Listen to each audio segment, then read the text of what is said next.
That was probably one of the biggest learnings I had as a nurse, as a new leader. I learned really quickly how to delegate work because I had to and I needed to be successful. Hey everyone, Adrianna here. I am an ER nurse and conflict strategist. I have worked in inner city Chicago ERs, a level 1 trauma ER throughout COVID, and I have also been an operational healthcare leader in union settings. And I'll tell you what, knowing how to navigate conflict in a way that was strategic and human saved me. And it is a skill that if I could learn as a former people pleaser, you absolutely can learn. I'm going to share one of the hardest learnings I had early on in my career to hopefully save you a little bit of time and the same very steep learning curve that I had as someone who did not know how to delegate effectively. And it caused a lot of conflict on the back end. The year is, gosh, what year was it? Oh my gosh, almost a decade out. The year was 2017, and I had this new role in the ER called Flow. And for those of you who are in the ER, a big ER especially, you are very familiar with this role.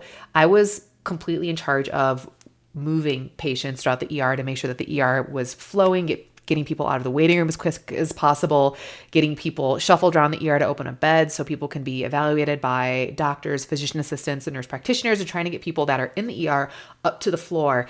And it is a lot because we had, in this particular ER, sometimes close to 80 people that were there. And sometimes we had people in the waiting room for a really long time. And I remember one day, it was just crazy, y'all. I remember feeling so anxious because it was one of my first few shifts as Flow, and I'm thinking to myself, oh my gosh, I need to do things the right way. I need to make sure I'm moving fast. I need to make sure I'm leaving an emergency bed open for oh shoot situations.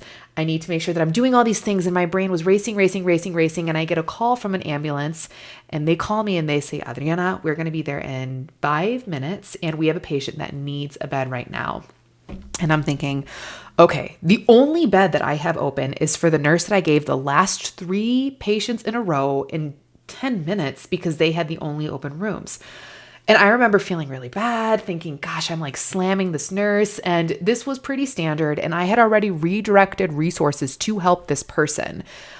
But instead of delegating that work and asking this nurse to, pull for more resources because we certainly had them, I started the intake process for this patient while I'm Flow.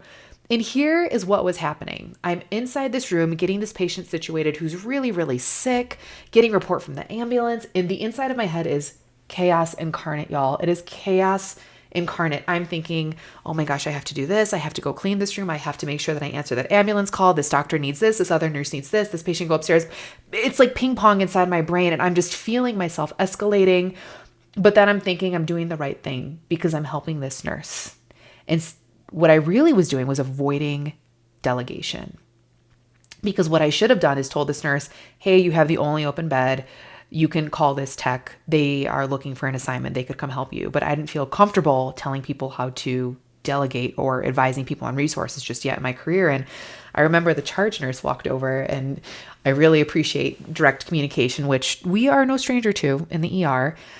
It's very, very common to be super direct. And she's like, Adrianna, I've been looking for you. The ambulance phone is ringing off the hook. It's your job to respond to this. And we need to move 10 patients. And you've been in here for 30 minutes. And that was my moment where I was like, oh, if I don't delegate effectively, I will not be able to fulfill my own job duties well.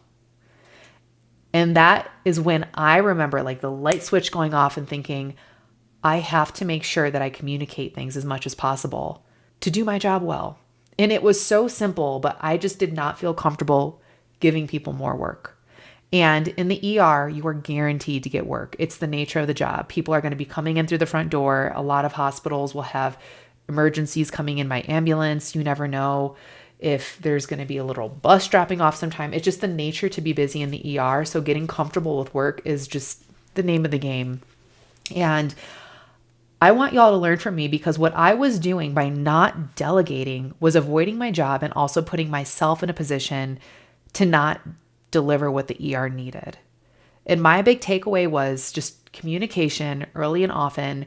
I only helped people intake patients if I was able to, but then I'd communicate to the charge nurse what I was doing to make sure that the right things were handled. So that was a really big learning opportunity, and it was not comfortable at all, but my mind switched from anxious telling people to do more to, okay, I have to do this because these other things still need to happen.